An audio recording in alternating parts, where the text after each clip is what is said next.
So I woke up this morning and I felt really good. So excited to go ride my bike outside. Yeah, that's not happening today. Luckily, there's alternate measures that you can use if you still want to go for a ride.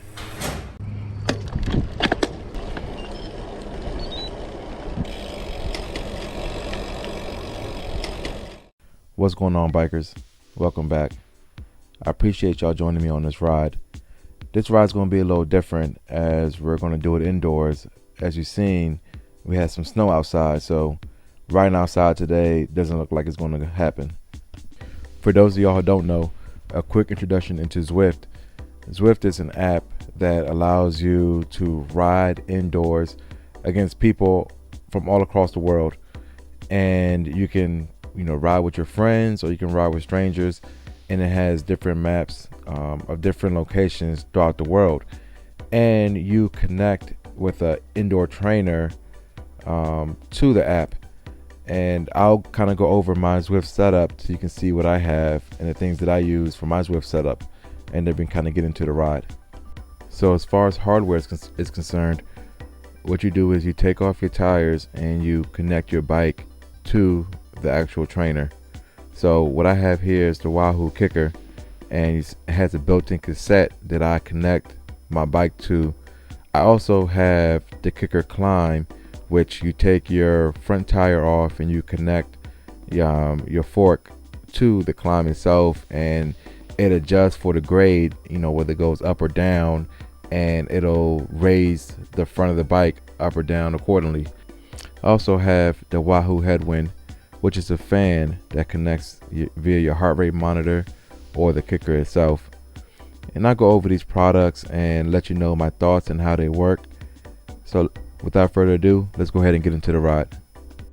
So to start, the first thing you need is the Zwift application. Now you can run this from a computer or laptop. You can run it from a smart device, phone or a tablet, or you can run it from an Apple TV, which is what I use to run my Zwift application. Now the application itself does cost. It's not a free app. It costs $14.99 a month. That's US dollars. Now, it's kind of pricey. Is it worth it? Well, that kind of depends on you.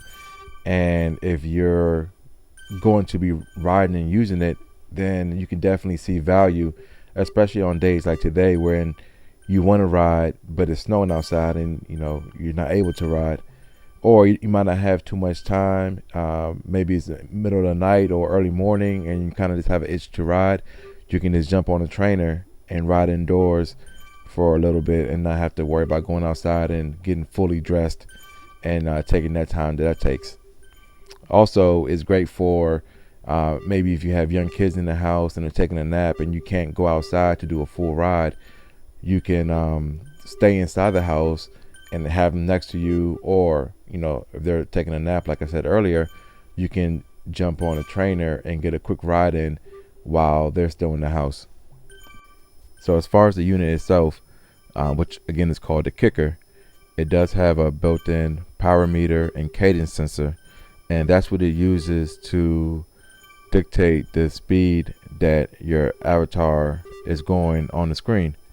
Now if you look to the top left corner, you'll see my wattage, which is obviously controlled by the power meter, and below it you'll see the RPM, which is a cadence sensor. It also has or reads your heart rate via the heart rate monitor, which is across my chest, and it'll tell you what your heart rate is. As far as the kickr climb, which is the piece that was on the front of the bike, that's controlled by the gradient. So if you look to the top right corner, you'll see a map. On a map, you'll see like a 1%. That's the grade of the course that you're riding. So as you see now, it's now -3, so you're going downhill.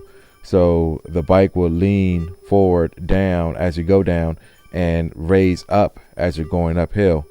Now as far as this, it's kind of pricey and I'm not sure it's really worth the money. It's actually a cool feature, and it kind of breaks up the monotonous of just riding stagnant So it does help you go further, just kind of like a mental effect where you just feel something different than just sitting stagnant.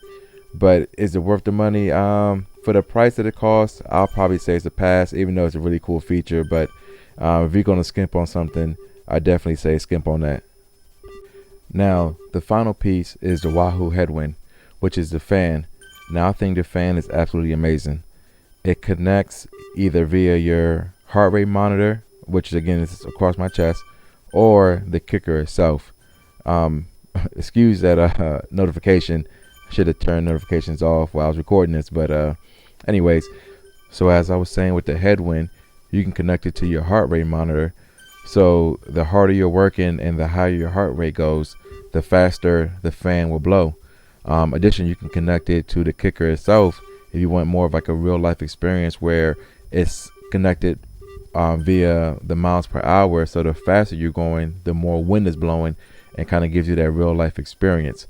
And I think that's the biggest difference and benefit from just a traditional regular fan that you may use, is you're gonna you find yourself constantly adjusting it, turning it up, turning it down, where here it'll kind of be like perfect the entire ride. So that's my quick Zwift rundown. If you're looking to get one, I couldn't recommend one enough, especially if you're into the sport, you're starting off and you're looking, especially for fitness, you don't want to break up your consistency. And on days like today where it's snowing, you can't ride outside, you can still do something to maintain a level of fitness. So with that being said, I'm going to go ahead and wrap this video up. I hope y'all enjoyed. If you like this video, don't forget to hit the subscribe button if you haven't subscribed, so you stay in the loop when I drop a new video. Well, until the next one, I'll talk to y'all soon.